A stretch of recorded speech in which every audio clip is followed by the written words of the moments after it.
Hello there. If you are a middle school math teacher struggling with parent communication, this video is just for you. If we don't already know each other, my name is Kathy Martin and I'm the creator of the Pre-Algebra Teachers Middle School Math membership. And in this video, I'm going to be sharing with you the easiest and most effective ways to communicate with parents. So what is parent communication? It's obviously exactly what it sounds. It is the best way to effectively communicate with the parents of your students.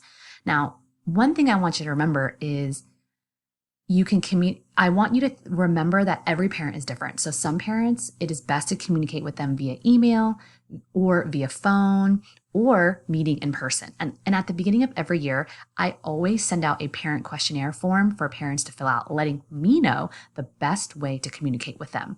Some parents simply don't have email. Some parents can't talk on the phone because they are working all day, and some parents prefer to have face-to-face meetings. If you have a parent who prefers a face-to-face meeting, make sure that you do explain to them the best ways to go ahead and do that. Showing up to your classroom, like with no, just without letting you know is unacceptable because you need, time to prepare and you need to make sure that all the people who need to be involved in that meeting are there. So just let them know all the steps they need to take.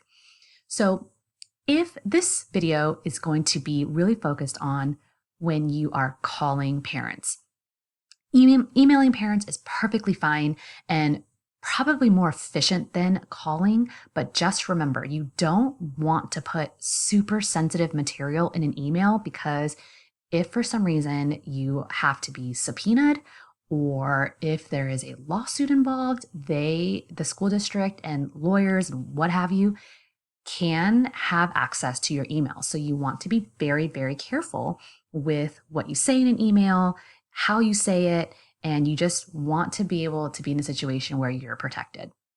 So this is my sheet. I want to share with you my communication log that I personally use when I have to call parents. You can see here right on this log, and there'll be an opportunity for you to download this. I prefer pen and paper, so I print this out for each one of my students. There is an option for you to use this in a Google form, so you can type right in it and keep track if that's faster for you. But again, I like to have this for every single one of my students, or at least the students that I know I'm going to be calling home pretty regularly.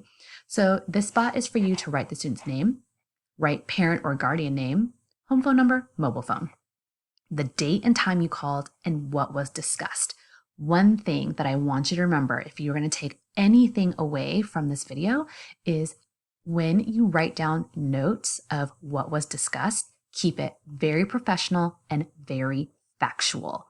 So things that you can say are, teacher reported to parent that, or parent responded with, parent reported that Johnny was blah, blah, blah. Do not write things that could be interpreted as emotional. So if you don't want to say things like parent was very angry or parent yelled at me because blah, blah, blah, like keep it very factual. You might want to put things in there like, that parent was emotional or parent was angry, or that just don't do it. Write factual things. So again, if this record is ever subpoenaed, or if you ever are in a lawsuit or anything like that, your records are factual. They are exactly what was discussed. There's no emotional ties in your notes. Again, to protect you as a teacher and really to protect the parent, right? Because maybe the parent just speaks loudly and you took that as anger, but we just want to keep things factual about the student. And then one other thing that is not on here, but I like to tend to write is, what was discussed in terms of actions taken. So like a lot of times if a parent was calling me about a child's grade, then I will write like parent agreed to follow up with student regarding last project, or teacher, parent and teacher agreed that teacher will follow up with student in class tomorrow and parent will follow up with student at home, and team agreed that student will complete homework by Friday, whatever.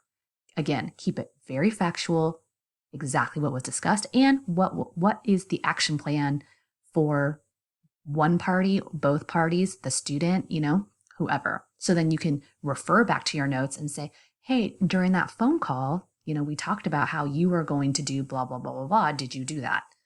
And you can even follow up with your notes and say, it was agreed upon that student would turn this in, student did not.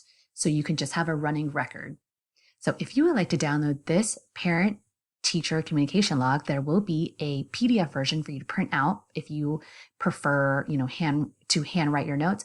And there is also a Google form for you to type in your notes. Click on the link right below this video and you can grab this free resource right now. If you have any other questions about this resource or about parent communication, simply let me know. Again, use the link right below this video to grab this free resource today. And I will see you next time.